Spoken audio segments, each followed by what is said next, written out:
नमस्कार दोस्तों, आज हमारे साथ शक्तिसेल कपरवाण हैं, डॉक्टर शक्तिसेल कपरवाण जी हैं। शक्तिसेल कपरवाण जी के बारे में दोस्तों आपको बता दूं कि आप उत्तराखंड आंदोलनकारी हैं और अभी कुछ समय पहले उत्तराखंड नवनिर्माण सेना के माध्यम से भी आप समाज सेवा के क्षेत्र में काम कर रहे थे। पिछले 3 सालों से आप उत्तराखंड क्रांति दल को आपने छोड़ दिया था या उससे आपका मोह भंग हो गया था, जो भी वो वजह होगी वो सब अभी बात करेंगे हम उनसे। लेकिन इस समय जो कि 2022 के विधानसभा चुनाव आ गए हैं, आप सभी जानते हैं कि किस प्रकार से पार्टियां कमर कस चुकी हैं।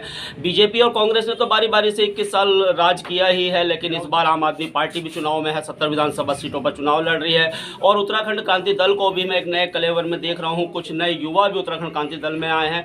तो हमारे साथ इन सब विषयों पर बात करने के लिए शक्तिसेल कपरवाण है। और दोस्तों, वीडियो आपने पूरा देखना है। अगर वीडियो आपको पसंद आए तो वीडियो को लाइक, शेयर और कमेंट्स करना, और साथ ही साथ मेरे चैनल कर्मनगरी लाइव को आपने सब्सक्राइब करना है।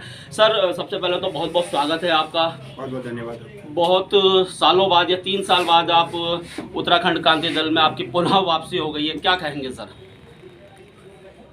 एक चुनौती मिली है संघर्ष की दोबारा से उत्तराखंड को बचाने के लिए, और भारतीय जनता पार्टी और कांग्रेस ने जिस ढंग से उत्तराखंड का विनाश करना शुरू कर दिया है और काफ़ी हद तक कर दिया है, अब बचाने की हमारी ज़रूरत है। क्योंकि उत्तराखंड बनाने में हम सब लोगों का योगदान रहा, तो उसे बचाने की पारी खेलनी है, बहुत अच्छी पारी खेलेंगे।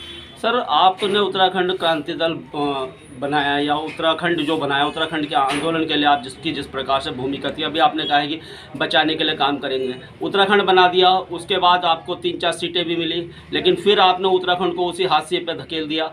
क्यों नहीं आपने उत्तराखंड तो बनाया, लेकिन अपने लिए उत्तराखंड क्रांति दल को आप इस्टेब्लिश नहीं कर पाए, इसके क्या कारण थे? देखो, बहुत कारण थे। एक कारण मैं आपसे कहना चाहूँगा, जिस दौर और जिस काल में उत्तराखंड क्रांति दल संघर्ष कर रहा था, लड़ाई लड़ रहा था केवल उत्तराखंड राज्य के लिए, 25-30 साल लगे। उसी दौर में भाजपा और कांग्रेस गिद्ध दृष्टि से बगुला भगत हो की भूमिका निभा रहे थे सत्ता को कब्जाने के लिए। हमको कुछ पता नहीं, हम तो पहाड़ी आदमी, हमें क्या पता है कि क्या करना है, ये सब ये हम नहीं। हम तो ये जानते थे सत्य की ओर चलना है, लड़ाई लड़नी है, न्याय की लड़ाई लड़नी है, तो हम तो इतना ही जानते थे। अब हमको क्या पता था कि ये इतना षड्यंत्र कर रहे हैं हमको। उसके बाद 2002 में चुनाव आ गया। हमारे पास सारी संपदा थी, जो भी हम लोगों की ताकत थी, परिवार की ताकत थी, हमारे रिश्तेदारों की ताकत थी, वो तो हमने चुनाव में झोंक दी, आंदोलन में झोंक दी। और आंदोलन में उसको झोंकने के बाद हम तो केवल एक अभिमन्यु की स्थिति में आ गए थे उस समय। अब इसके फ़ायदा इन्होंने क्या किया, ये तो पैसा इकट्ठा कर रहे थे, बेईमानी का, चोरी का, डकैती का, गुंडागर्दी, जो भी अपराध हो सकता था राष्ट्रीय पार्टी से जो करती आई हैं, उन्होंने पैसा इकट्ठा किया। अब आप सोच लीजिए कि चुनाव हुआ 2002 में, हम 4 पे टिक गए और कांग्रेस सरकार बना पाई, और मुख्यमंत्री वो बने जो हमारी लाश पर बोलते थे, हमारी लाश पर उत्तराखंड बनेगा। तो अब क्या कह सकते हैं? अभी आप कह रहे हैं कि अभिमन्यु के चक्रव्यूह, जैसे अभिमन्यु चक्रव्यूह में फंस गया था, आप लोग भी फंस गए थे, क्या अभी निकल चुके हैं चक्रव्यूह से? नहीं, देखिए, काफ़ी अब सुधार, हमको चक्रव्यूह से निकलना ही होगा, कोई विकल्प बाकी नहीं। चक्रव्यूह से निकलना पड़ेगा, क्योंकि ये चक्रव्यूह से निकलना पार्टी के सवाल नहीं है, ये तो जनता का सवाल है। उत्तराखंड को बचाना है, और हमारे लोग, ऐसा नहीं है, दूसरी पार्टियां भी खुला दरवाज़ा है आने जाने के लिए लोगों के लिए, मगर केवल जो लोग, चाहे उनकी संख्या बहुत कम हो, उत्तराखंड की बात तो करते हैं। इतने बार चुनाव हारने के बाद भी अपनी जगह खड़े तो हैं कि भाई नहीं, उत्तराखंड को बचाना है। फिर चुनाव हारते हैं, बोले नहीं उत्तराखंड को बचाना है। फिर चुनाव हारते हैं, बोले नहीं उत्तराखंड को बचाना है। और हमारा अंतिम संस्कार हो जाएगा तब भी बोलेंगे कि उत्तराखंड को बचाना है। तो हमारी जो लड़ाई है, हम उत्तराखंड बचाने में, हम इस रणभूमि में अपना जीवन त्याग देते हैं।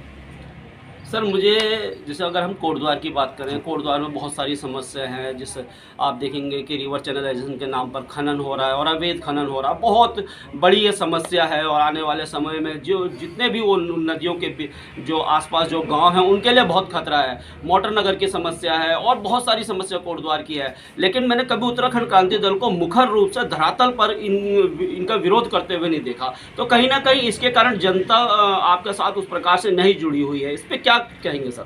देखो, इस हफ्ता, इसमें मेरा ही कहना चाहेंगे, इस हफ्ते से ये सब दिखेगा आपको, ये दृश्य पटल पे दिखेगा। और हम इसका बिल्कुल इनको नंगा करेंगे। और ये जो राष्ट्रीय पार्टी है, ये दोनों मिलकर काम कर रहे हैं, ऐसा नहीं है। आपको ये पता है हरेक सिंह रावत जी कांग्रेस के मंत्री हैं या बीजेपी के मंत्री हैं, या कुछ पता ही नहीं चलता, वो भी आप सब जानते ही हैं। तो वो सब मिलकर काम कर रहे हैं। उन्होंने दोनों पार्टी मिल करके ये तमाम दलालों को, तमाम जो माफियाज हैं बाहर से लाते हैं और हमारी बोली बोलते हैं, हमारी मिट्टी, हमारी रेत, हमारी बजरी, हमारी जवान, सब का व्यापार करते हैं। तो इस व्यापार पर प्रतिबंध लगाने के लिए हमको खड़ा होना पड़ेगा। और लोगों को ये लगता है कि शायद अभी यूकेडी इसके लिए सक्षम नहीं, तो वो तो 1979 में भी लगता था कि यूकेडी उत्तराखंड राज्य बनाने के लिए सक्षम नहीं है, तो बनाया ना। थोड़ा सा अंतर आता है, कभी देश काल परिस्थितियाँ आती हैं, कोई घटना दुर्घटना होती हैं राजनीति में भी, अब उनसे हम निपट गए हैं, अब आगे बढ़ेंगे। सर, भारत युवाओं का देश है और उत्तराखंड क्रांति दल में मैं देखता हूं कि अभी युवाओं का बहुत नितांत कमी मुझे दिखाई देती है। वही चेहरे मुझे दिखाई दे रहे हैं और शायद जो युवा है जो अब नए तरीके से राजनीति में आ रहे हैं, जो कोटद्वार के भी हैं, वो लोग नहीं जुड़ पा रहे हैं। तो युवाओं के लिए क्या कहेंगे? युवाओं को क्यों नहीं जोड़ पा रहे हो आप सर? हाँ, नहीं, उसको ये बात आप सही कह रहे हैं।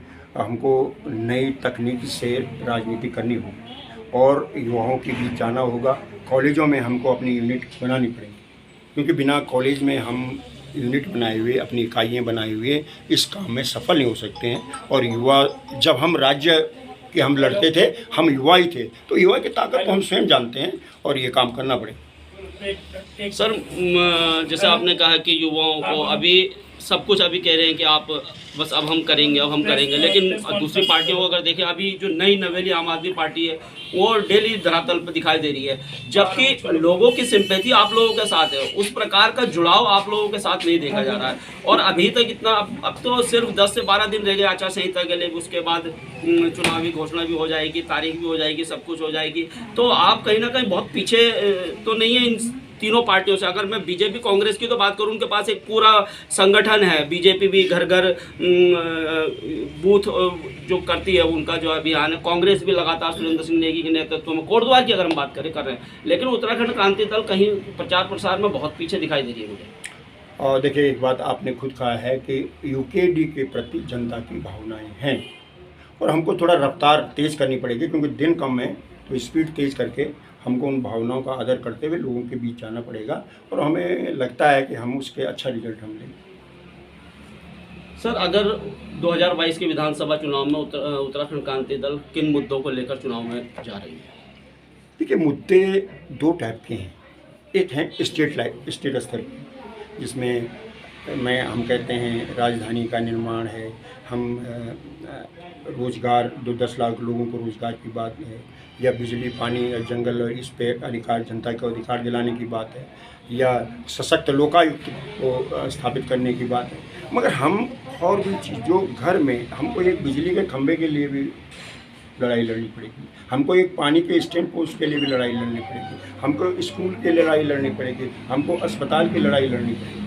तो ये छोटी छोटी जो जनता के बीच की छोटी छोटी समस्याएं हैं ना, वो समस्याएं का निराकरण के लिए जो हमको लड़ना पड़ेगा।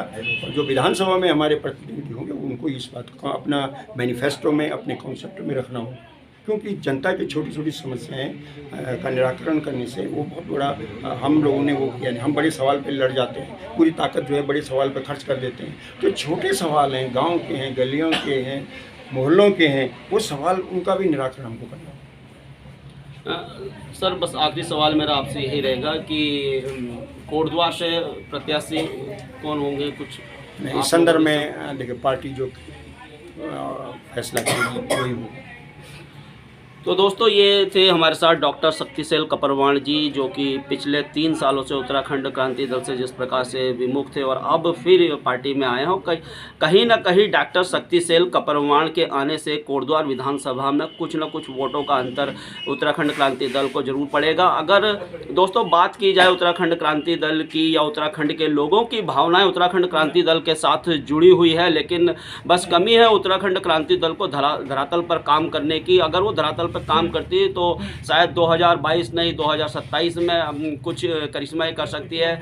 और आप लोग कमेंट्स करके अपनी राय जरूर दीजिएगा, उत्तराखंड क्रांति दल क्यों हाशिए पर चली गई है, क्षेत्रीय दल होने के कारण क्यों हाशिए पर चली गई, इस पर आप लोग अपनी कमेंट करके राय दीजिएगा दोस्तों। और 2022 के विधानसभा चुनाव में जो भी अपडेट होगी मैं आप लोगों के साथ शेयर करता रहूँगा। तब तक के लिए धन्यवाद। जय हिंद, जय भारत, जय उत्तराखंड।